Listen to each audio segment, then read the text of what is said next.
오늘은 잠자는 배 밑의 선지자 라는 제목을 가지고 하나님의 말씀 전가하도록 하겠습니다.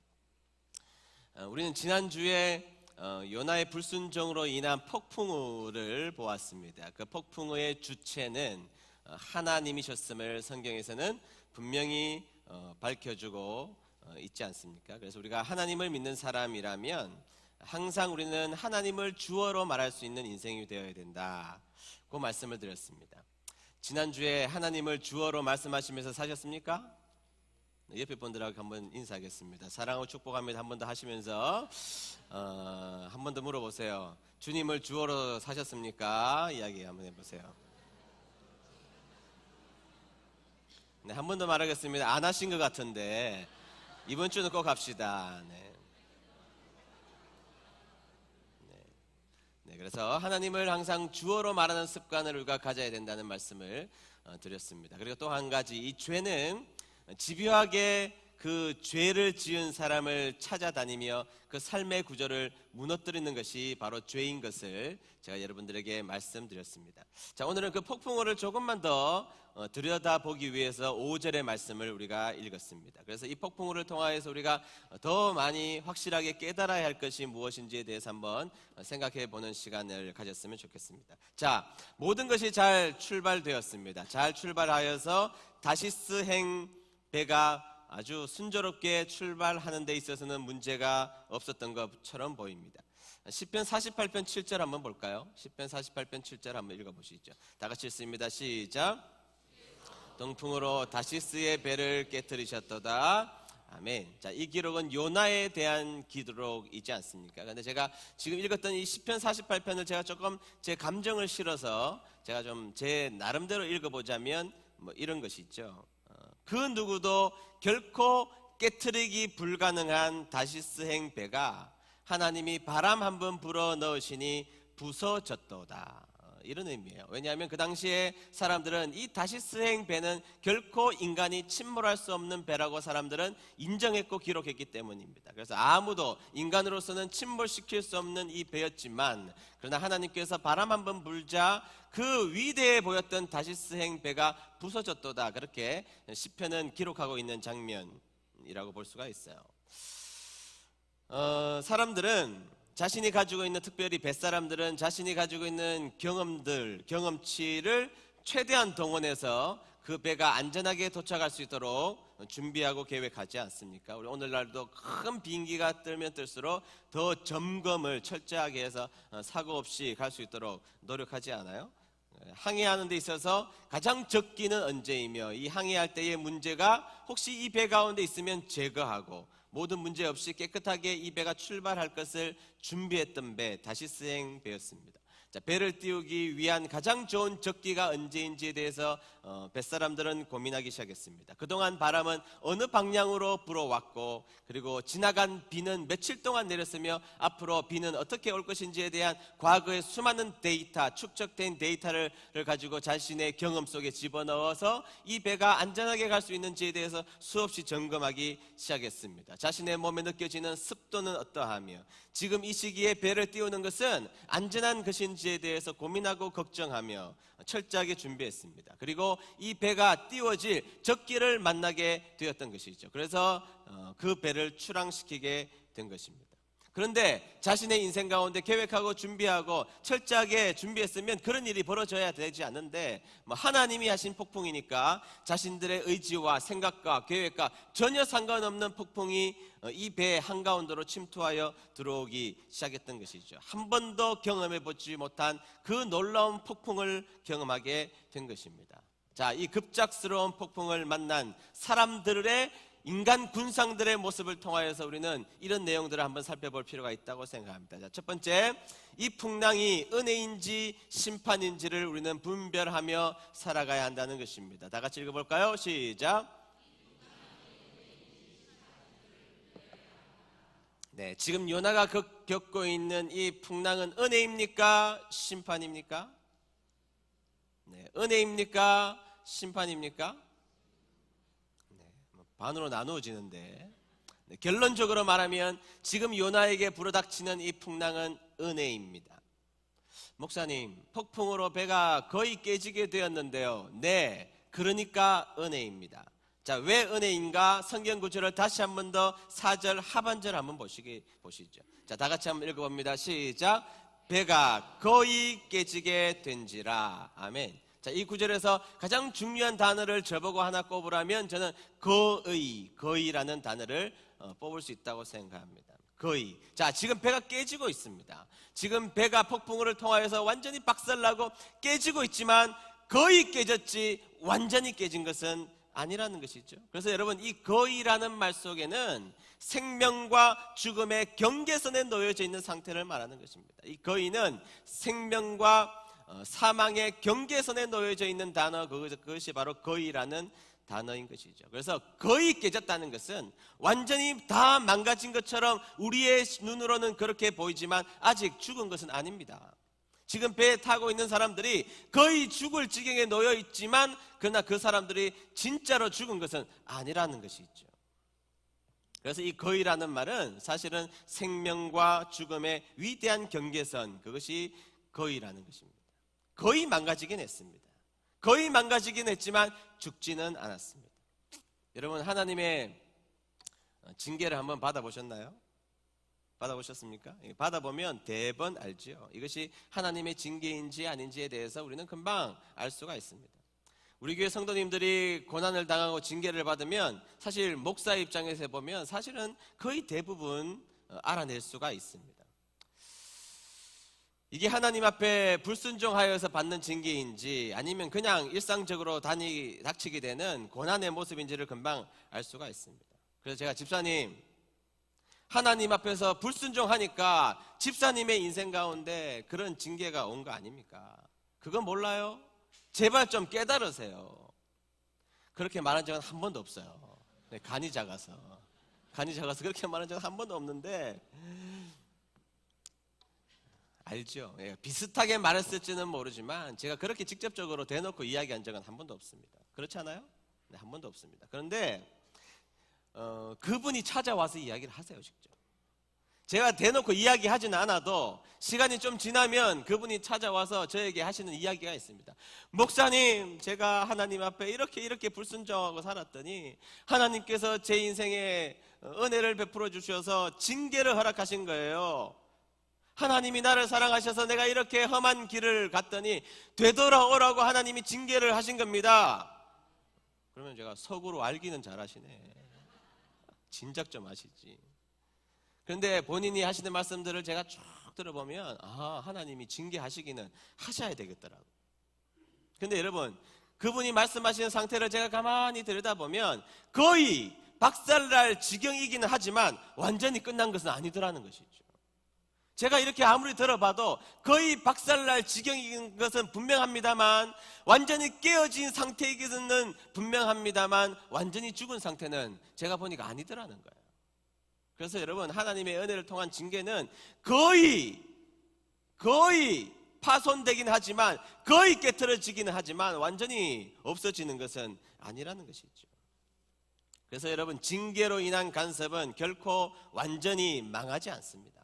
하나님의 은혜로 우리를 사랑하신 그 징계의 방편은 결코 우리를 깨트리실지는 있어도, 거의 깨트리실 수는 있어도 우리를 완전히 망가뜨리시지는 않는다는 것이죠. 그래서 이 거의라는 말은 사실은 생명과 죽음의 위대한 경계선, 그것이 바로 거의라는 말이에요. 이 거의라는 말은 절망과 희망의 경계선, 그것이 거의입니다. 거의라는 말은 은혜와 심판의 경계선, 그것이 바로 거의라는 말이라는 것이죠. 그래서 이 거의라는 말이 이 속에 들어있다는 것으로 보아서는 요나는 심판을 받은 것이 아니라 요나는 은혜를 받고 있다. 요나는 은혜를 받고 있는 상태라는 것이죠. 그래서 이 거의라는 말은 요나를 죽이시기 위하여서, 요나를 망하게 하시기 위한 하나님의 방편이 아니라 그를 어쨌든 하나님의 자리로, 하나님의 길로, 하나님의 뜻으로 들어오게 하시려는 하나님의 은혜의 방편이었다는 것, 믿습니까? 네. 여러분, 우리 인생 가운데 하나님의 은혜를 만날 때가 있죠. 뜨거운 은혜를 만날 때가 있지만 징계로 다가오시는 하나님의 간섭하심의 은혜를 경험할 때가 있습니다. 그때를 경험하면 인생이 끝난 것 같아요. 저도 인생이 끝났는 줄 알았습니다. 이렇게는 살아도 내 인생은 망가진 인생이라고 생각했습니다. 거의 끝났다고 생각했습니다. 그러나 거의 끝난 것이지 끝나지 않았어요. 끝나지 않고 하나님은 그 자리에서 새로운 하나님의 방법으로 우리를 이상하게 소생시키기 시작하셔서 다시 저는 이 자리에서 저는 하나님 편이라고 여러분들 앞에서 아우성치는 자리에 서게 된 것이죠. 이것이 하나님의 징계의 모습이에요. 거의 깨지게 되지만 하나님은 우리를 끝까지 살려내시는 은혜, 그리고 희망이 꺼지지 않았음을 선언하는 단어, 그것이 바로 거의라는 단어 속에 담겨져 있는 하나님의 은혜의 모습이라는 것이죠. 근데 여러분, 반대로 심판은 뭐죠? 심판은요, 거의 깨지게 되는 것이 아니라 심판은 궁극적으로 맨 마지막 심판은 그냥 내버려 두시는 겁니다. 심판은 뭐라고요? 내버려 두시는 겁니다. 여러분, 로마서 1장 28절 보십시오. 1장 28절 다 같이 읽습니다. 시작. 사람들이 타락한 생각에 빠지게 하시고 사람들이 해서는 안 될 일들을 하게 내버려 두셨습니다. 아멘. 네. 여러분, 심판의 가장 마지막 모습이 뭐냐? 마음대로 하도록 내버려 두시는 겁니다. 심판의 마지막이 뭐냐? 우리가 하고 싶은 생각을 하도록 내버려 두시는 겁니다. 우리가 하나님이 원하시는 일이 아닌 사람이 해서는 안 될 일을 우리가 하고 있지만, 그러나 여러분, 심판의 마지막은 그 일을 계속하도록 내버려 두신다는 겁니다. 그것이 심판입니다. 그래서 여러분, 심판의 가장 마지막, 가장 무시무시한 것은 내버려 두시는 거예요. 여러분, 내버려 두시면 마음대로 하니까 좋아요? 좋을 수 있죠. 마음대로 하니까 얼마나 좋겠어요. 그러나 사실은 그것이 매우 무시무시한 심판의 모습이라는 것을 우리는 깨달아야 한다는 것이에요. 제가 중학교 다닐 때에 자취하는 친구가 있었어요. 중학교 때 자취 잘 안 하잖아요. 그런데 그 아버지가 사업에 부도가 나서 도망갔어요. 야반 도주를 해서 도망갔어요. 그래서 자취를 이 아이가 하게 된 것입니다. 그런데 이 아이가 아주 잘생겼어요. 아주 잘생기고 공부도 아주 잘했어요. 아주 잘생기고 공부도 잘하고 똑똑하고 운동도 잘하고 아주 괜찮은 아이였는데, 그 일이 있고 사춘기를 지나면서 아이가 완전히 망가진 거예요. 문제아 중에 문제아예요. 싸움도 잘해요. 완전히 문제아가 된 것입니다. 학교도 잘 안 나오고, 학교에 어떨 때는 12시에 나왔다가 어떨 때는 10시에도 나왔다가 지멋대로 나오는 거예요. 지멋대로. 그리고 술 먹고 담배 피우고, 뭐 중학교 때부터 그렇게 하니까 골치 아픈 아이지 않습니까? 근데 그 아이의 담임 선생님이 과학 선생님, 우리 때는 물상이라는 과목을 배웠는데 과학 선생님이었는데, 제가 그분의 이름을 지금도 기억하고 있어요. 근데 그 이분의 이름이 세례명이고, 말씀드리면 여러분들이 알 것 같아서 제가 그냥 말씀은 안 드리겠지만,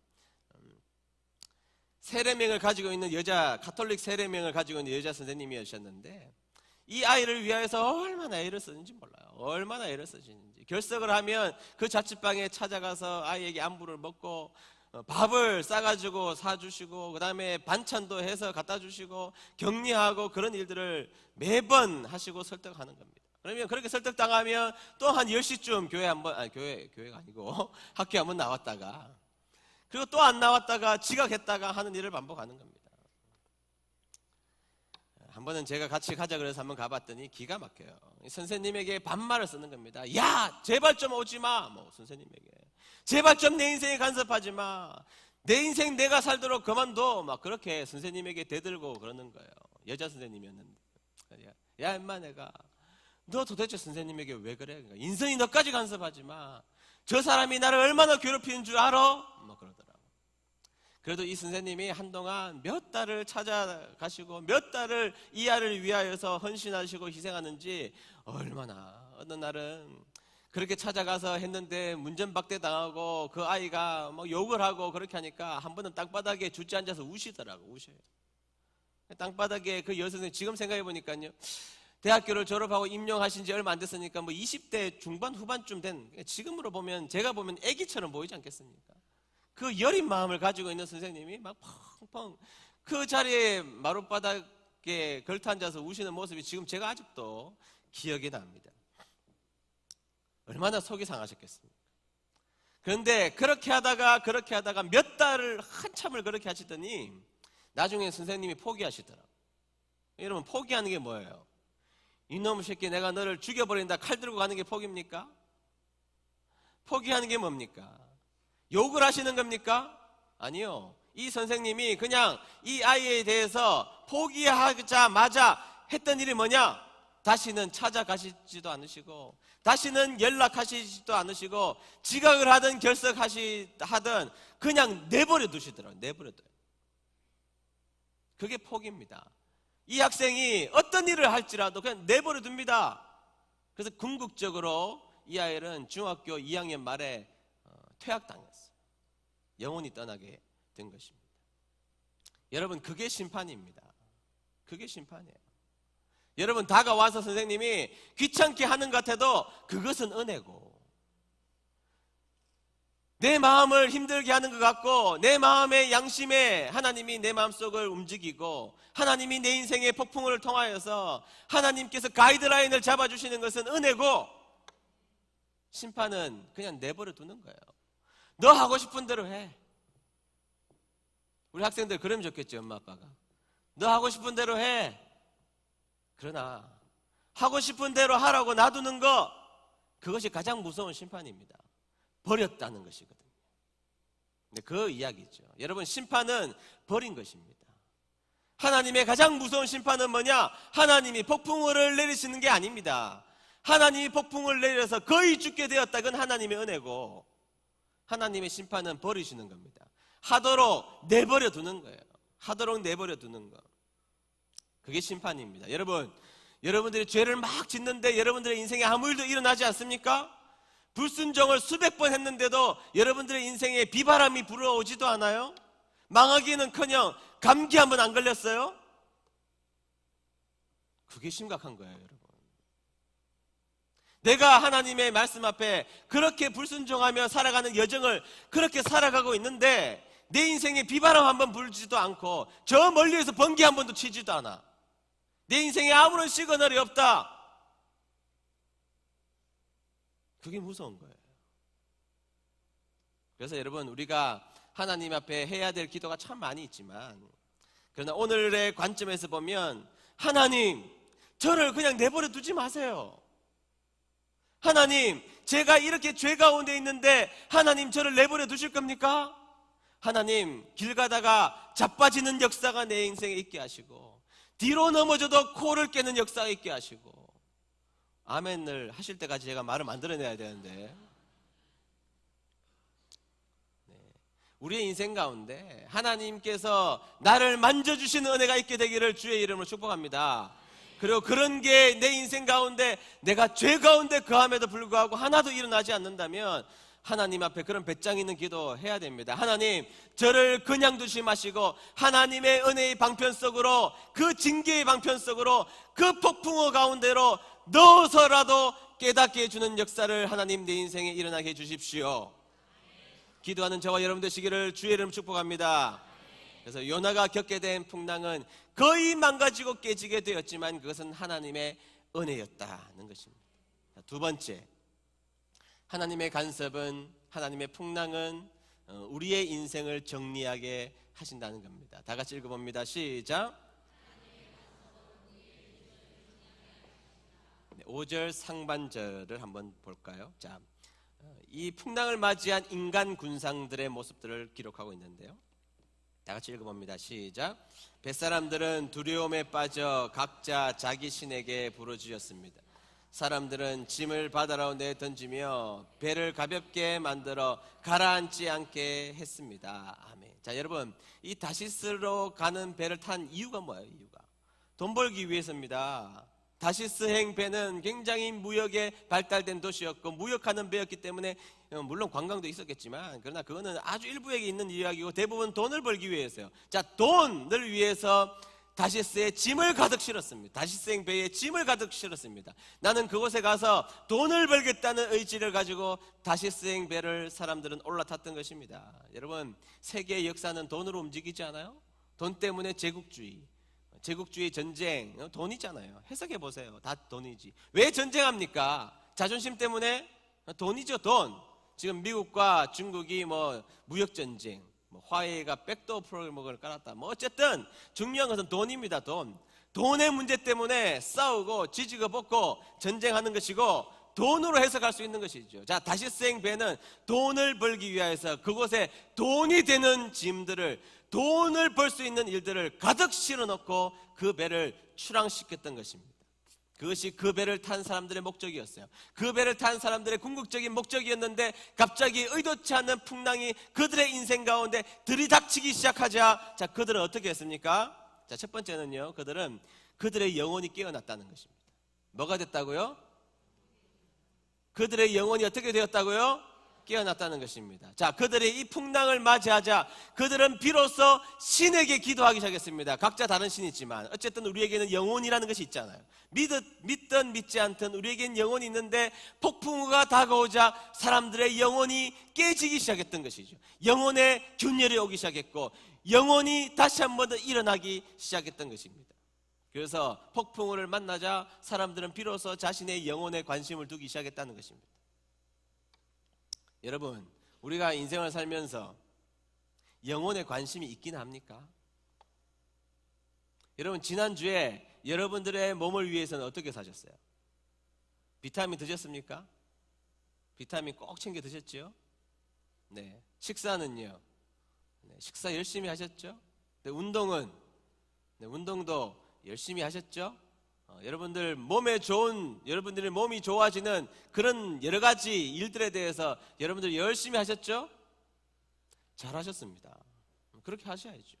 네, 그거에 대해서 저는 단 1%도 비난이 아니라 칭찬드리고 싶어요. 네, 그렇게 살아야죠. 막 살면 안 됩니다. 하나님이 주신 몸인데 건강하게 비타민도 챙겨 드시고 건강을 위해서 운동도 하시고 식사도 균형감 있게 하시고 그렇게 여러분들의 몸을 위하여서 애써서 노력하세요. 나쁜 음식은 먹지 말고 좋은 음식 드시고 그렇게 하시게 되기를 주의 이름으로 축복합니다.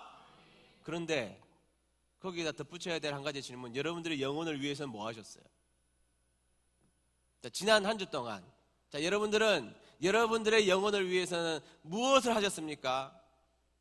자, 건강을 위해서는 미세먼지가 있으면 외출도 자제하고 마스크를 쓰고, 네, 좋습니다. 그렇게 하셔야 된다고 제가 말씀드렸어요. 그렇게 하십시오. 그런데 여러분, 영혼을 위하여서는 여러분 지난주에 뭐 하셨습니까? 교회에서 그렇게 하라고 하는 큐티 하셨습니까? 교회에 나오셔서 기도하신 적이 있으십니까? 집에서 여러분 하나님 앞에 말씀을 읽고 하나님 앞에 기도하며 여러분들의 영혼을 강건하기 위하여서, 여러분들의 영혼의 근육들이 강건해지기 위하여서 지난주 한 주 동안 여러분들이 어떤 일을 하셨냐고요? 잘 안 한단 말이에요. 잘 안 한다고요. 근데 여러분, 사람들은요, 풍랑을 만나면 그때 영혼이 깨어나서 그때 이 영혼을 채우기 위해서 몸부림친단 말이죠.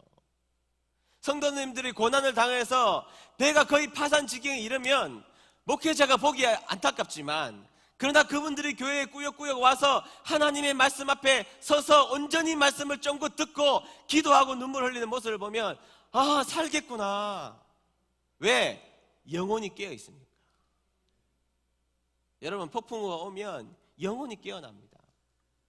폭풍우가 오면 그동안에 여러분들의 관심이 스포츠, 어제 뭐 손흥민이 오늘 새벽인가 이겼는지 졌는지 졌어요.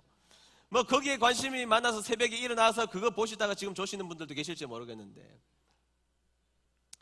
그런 관심, 뭐 여러 가지 일들 다 좋아요. 좋은데, 그러나 여러분, 폭풍을 만나면 우리의 영혼이 일어나 내 영혼을 위해서 무엇을 해야 될지 사람들은 깨닫게 된다는 거예요. 두 번째는 그 영혼을 위해서 필요 없는 것은 다 버리게 됩니다. 폭풍우를 만나보십시오. 폭풍우를 만나면 이 영혼을 위해서 필요 없는 것들은 사람들은 싹 다 버리게 돼요. 오늘 성경 말씀에서 그렇게 말하고 있잖아요. 폭풍우를 만나자 그들은 먼저 영혼을 깨워서 자신의 신들에게 기도했고, 그리고 배에 있는 물건들을 배 밖으로 다 버렸다는 거예요. 여러분, 어떻게 버려요 그거를? 그것 때문에 사는 사람들이었는데, 아니 그걸 어떻게 버리냐고요? 그것 때문에 배에 탔는데 그걸 어떻게 버려요? 그것이 내 목숨보다 귀중하다고 평소에 생각했는데. 그러나 여러분, 큰 고난이 인생에 밀려와서 폭풍우가 한 사람에게 들이닥치면, 영혼이 깨어있는 백성이 되면 이 영혼에 필요 없는 쓸데없는 것들을 다 정리합니다. 이런 사람들이 언제 결단해요? 가만히 있다가 결단하는 사람 제가 잘 못 봤어요. 믿음이 그래도 좋은 분들은 말씀 듣고 결단합니다. 그런데 여러분, 말씀 듣고 결단하는 분들은 굉장히 괜찮은 사람들이고, 많은 사람들은 풍랑이 일어나서 깨어져서 영혼이 다시 한 번 더 일어나면 그때 결단해요. 결단. 여러분, 결단이 뭐예요? 결단이 버릴 거는 버린다는 겁니다. 내가 그동안 가지고 있었던 것, 버릴 것, 그것을 버린다는 거예요. 아니, 그것이 뭐라고 그렇게 가지고 있었습니까? 아니, 그것이 뭐 대단한 것이라고 그것을 쥐고 그렇게 끙끙거렸습니까? 별 것도 아니고, 그렇게 가만히 생각해보면 의미 있는 것도 아닌데, 그러나 여러분, 폭풍을 만나서 영혼이 깨어지고 영혼이 일어나고, 그러면 그동안은 못 버리던 그거 과감하게 버려버린다고요. 왜냐하면 무엇이 더 중요한지를 폭풍을 만나보면 사람들은 알기 때문이에요. 무엇인가 열심히 달려온 것 같은데 내가 어느 날 큰 병에 걸려서 넘어졌습니다. 그러면 머릿속에 정리하려고 생각하지 않아도 자동으로 정리가 됩니다. 이것은 내가 결단을 이렇게 해야 되고, 이것은 내가 이렇게 해야 되고, 하나님 앞에는 내가 이렇게 살아야 되고, 촥 자동으로 결단하게 되는 것이죠. 그래서 여러분, 하나님의 말씀을 통하여서 여러분들의 인생에 인과관계가 분명한 고난이 여러분들에게 찾아오셨다면 정리하는 여러분 되시기를 주의 이름으로 축복합니다. 그 정리는 버리는 거예요. 뭘 그렇게 못 버려요? 그것이 뭐라고? 뭘 그렇게 못 버립니까? 그것이 뭐라고? 그거 지고 있으면 행복해요? 그거 지고 있어서 좋았습니까? 그거 지고 있어서 여러분들이 정말 기뻤습니까? 고생했습니까? 이것이 언젠가 나에게 기쁨을 준다고 생각했지만 지금 내 인생에 골치 아픈 일들로 작용한 그것을 못 버리고 있었다면 주님의 은혜로 그것을 놓는 여러분 되시기를 주의 이름으로 축복합니다. 마지막 세 번째, 사명을 버린 자는 잠들어 버리는 인생이 되어버리고 만다는 것입니다. 다 같이 읽어봅니다. 시작. 네, 지금 난리가 나기 전에 요나는 무엇을 시작했느냐? 5절 한번 볼까요? 다 같이 읽습니다. 시작.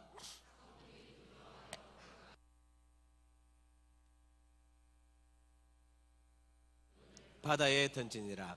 그러나 요나는 배 밑층에 내려가서 누워 깊이 잠이 든지라. 아멘. 자, 요나가 뭐 했다고요? 지금 배 밑으로, 배 밑층 가장 밑에 내려가서 뭐 했다고요? 자고 있었다는 겁니다. 여기서 깊이 잠들어 있다 이렇게 말하고 있는데, 셉투아진트라는 70인역 있죠? 유명한 성경입니다. 셉투아진트 70인역에 보면 요나가 코를 골며 잤다 이렇게 기록하고 있어요. 그것을 우리는 성경에는 누워 깊이 잠이 든지라 이렇게 말하고 있지만, 코를 골며 잤다 이렇게 성경에서 기록하고 있다는 것입니다. 자, 요나는 배에 올라탔습니다. 자, 지중해를 바라보면서 웰컴 커피를 마셨습니다. 그리고 불순종의 형통을 누렸습니다. 만족했습니다. 자신이 자신의 인생을 얼마든지 통제할 수 있다는 엉뚱한 믿음을 가졌습니다. 그런데 여러분, 불순종도 고단하거든요. 순종도 고단한 일이 있지만 불순종도 고단해요. 불순종하려고 하니까 이 먼 길을 떠나려고 했죠. 그러니까 불순종해서 고단했습니다. 그런데 여러분, 고단하다고 잠잡니까? 아니거든요. 그런데 여러분, 이 요나는 지금 성경에서 뭐라 그러는가 하면, 불순종의 형통을 느꼈던 이 요나는 곧장 배 밑으로 내려가서 깊이 코를 골며 잤다 이렇게 말하고 있다는 것이죠. 너무너무 중요한데요, 성경에서 왜 요나의 잠을 이렇게 강조하고 있을까요? 여러분, 요나가 불순종하기로 하자 사명이 없어진 겁니다. 여러분, 요나가 불순종을 선택하자 사명의 진공 상태를 만나게 된 것이에요. 생각해 보세요. 순종해야 할 일이 생기고, 순종해야 사명이 생기고, 순종해야 하나님 앞에 뛰어갈 일이 생기는데, 하나님께서 그 인생 가운데 허락해 주신 그 일들에 대해서 요나가 불순종을 선택하자 요나 인생 가운데 사명이, 할 일이 사라져 버린 거예요. 사명의 진공 상태를 느끼게 된 것입니다. 자, 그리고 사명의 진공 상태를 경험한 이 요나는 배 밑층이 내려가서 잠에 빠져서 코를 고는 존재가 되어버렸다고 성경에서는 말하고 있는 것이죠. 여러분, 사명의 진공 상태가 되면 자빠져 자는 것이죠. 제가 요즘에 많이 바쁜 거 아시죠? 지난주에는 하루도 빠짐없이 외부 행사가 매일 있었고, 이번 주에도 제가 행사가 있었고, 다음 주에도 있습니다. 여러분 저를 위해서 기도해 주셨나요? 한 30%만 아멘 하시는데, 제가 또 이렇게 바쁘게 다닐 때 우리 성도님들의 기도 덕분이기도 해요. 우리 성도님들 그렇게 기도하셨잖아요. 세계적인 목사님이 되게 해주시고. 그런데 또 없으니까 없다고 또 투덜거려요. 그럼 저보고 어떻게 하라는 거예요? 기도는 그렇게 해주시고. 지난주도 지지난주에 매일 행사가 있었어요. 지난주에도 수요일날 경기도 분당에 있는 교회에서 설교하고 내려오니까 씻고 자려고 눕고 하니까 2시 반까지 제가 시계를 봤으니까 2시 반에 자서 새벽기도 또 나왔죠. 새벽기도 나오고 몸이 물같이 녹아내리는데 바로 씻고 옷 입고 제가 이제 공부하러 가는 곳에 가려고 나가니까 저희 집사람이 제가 굉장히 안쓰러워 보였나 봐요. 그래서 당신 그냥 오늘은 좀 쉬어요. 그래서 제가 그랬어요. 딴 교회 성도 잘 먹이고 우리 교회 성도님들 굶길 수는 없잖아. 그래서 제가 가방을 메고 나가니까 그 뒷모습을 보더니 우리 집사람이 내가 당신을 존경한다 그러더라고요. 제가 그런 사람이에요. 여러분 같이 사는 남편이 아내를, 아내가 남편을 존경하기 어렵지만 제가 잘나서가 아니라 제가 하나님이 주신 사명에 대해서 잊어버리지 않으면 존경받더라고요. 여러분 마찬가지입니다.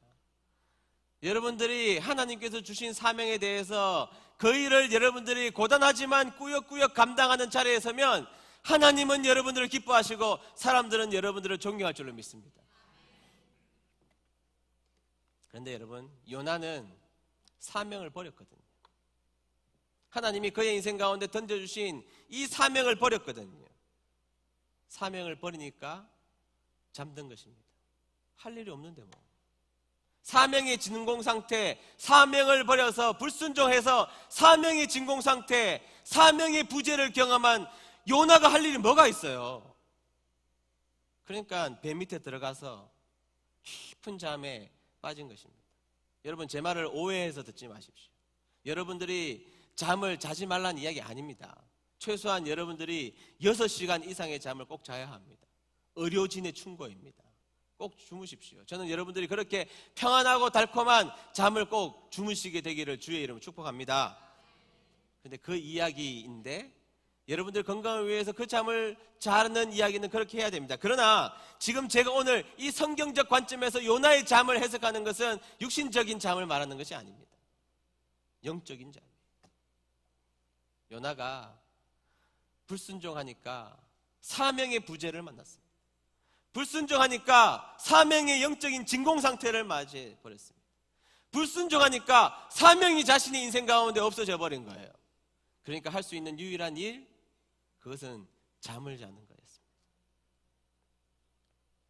다시 말해서 요나는 사명을 버렸고, 요나는 사명을 버리자 죽은 자와 같이 잠들어 있는 인생이 되어버리고 말았다는 것입니다.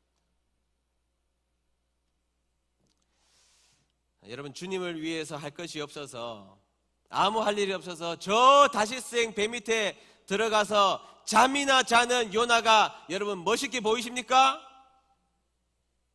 아니죠. 사명을 버리고 불순종하여 사명의 진공상태를 맞이하여서 저 배 밑에 들어가서 잠이나 자는 요나가 매력적으로 보이십니까? 아니죠. 사랑하는 은혜드림교회 성도 여러분, 여러분들은 멋있는 존재입니까? 매력적인 존재입니까? 네, 그런 존재 되려면 하나님이 여러분들의 인생에서 주신 그 사명을 꾸역꾸역 오늘 감당하는 자리에 서야 할 줄로 믿습니다. 여러분 오늘 요나의 이 폭풍을 통하여서 우리가 알고 가야 될 가장 중요한 진리, 불순종은 사명의 진공상태를 불러온다는 것입니다. 불순종은 사명의 부재를 불러오고, 그러면 영적으로 죽은 자가 될 수밖에 없음을 기억하셔서 여러분들이 사명에 깨어 있어 하나님이 기뻐하시고 사람들에게는 매력적인 존재 되시기를 주의 이름 축복합니다. 하나님이 주신 사명에 여러분들이 깨어 있어서 하나님은 복 주시고 성도님들에게 존경받는 주님의 귀한 종들 되시기를 주의 이름으로 축복합니다. 오늘 우리 이 찬양 함께 불렀으면 좋겠습니다. 오직 주의 사랑에 매여. 이 찬양의 가사를 보면 오직 주의 사랑에 매여 내 영 기뻐 노래합니다. 여러분, 매여 있는데 뭐가 기뻐요? 매여 있는데 뭐가 기쁩니까? 근데 그 다음에 쭉 내려가면 가사가 더 기가 막혀요. 오직 주의 임재에 갇혀 내 영 기뻐 찬양합니다. 갇혀 있는데 뭐가 기뻐요, 여러분? 갇혀 있는데. 근데 여러분, 하나님의 말씀에 매여 있고 갇혀 있는 게, 그리고 사명에 갇혀 있는 사람이 기쁜 사람입니다. 그 고백을 담아서 이 찬양 불렀으면 좋겠습니다. 오직 주의 사랑에 매여 내 영 기뻐 노래합니다. 이 소망의 언덕 기쁨의 땅에서 사명으로 주께 사랑드립니다. 사명을 가진 자처럼 노래 부릅시다. 오직 주의 임재 안에 갇혀 내 영 기뻐 찬양합니다.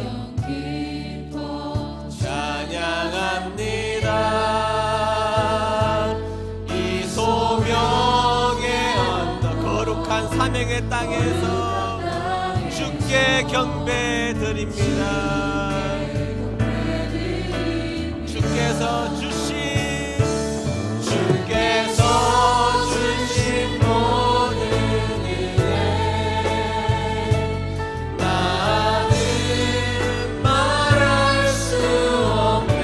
내 영혼 즐거이 내 영혼 주 따르렵니다. 주께 내 삶 드립니다.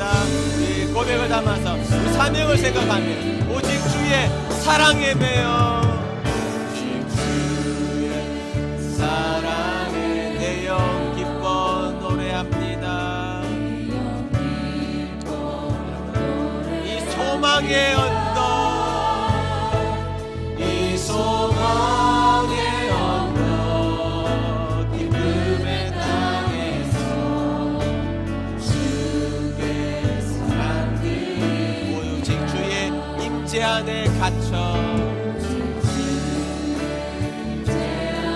내 영 기뻐 찬양합니다. 사명을 가진 그 언덕에서 이 소명의 언덕 거룩한 땅에서 소명의 언덕 거룩한 땅에서 주께 다같이 손을 들고 찬양하겠습니다. 주께서 주신 모든 은혜 주께서 주신 모든 나는 말할 수 없네. 말할 수 없네. 내 영혼 즐거이 주 따르렵니다. 주께 삶들 주께서 주신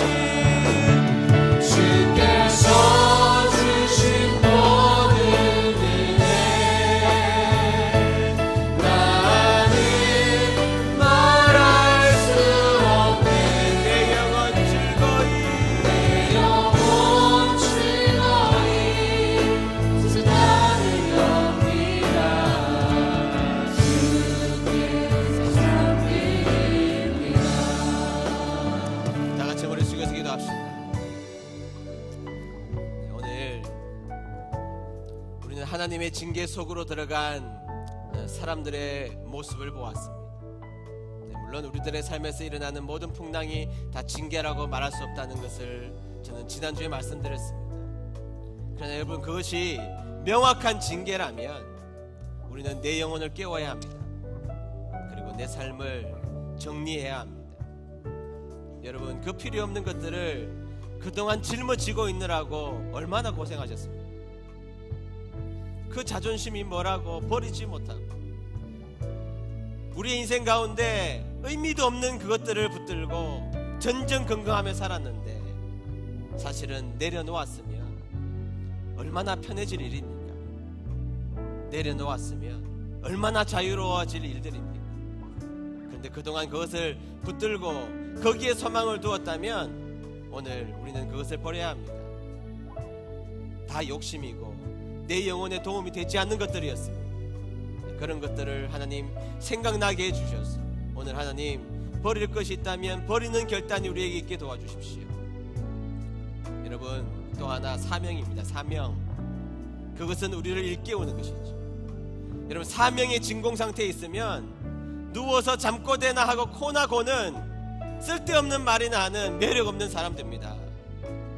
그러나 달려가야 될 사명을 명확하게 붙잡고 그것을 놓치지 않고 버리지 않고 가는 사람이라면 하나님은 세상이 감당하지 못할 힘을 허락해 주셔서 하나님께서 그 영혼을 통하여서 세상을 일깨워 주실 것이에요.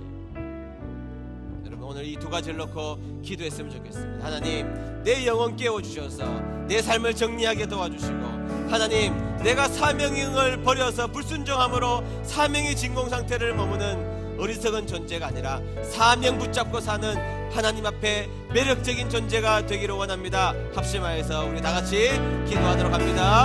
기도합시다. 하나님 아버지,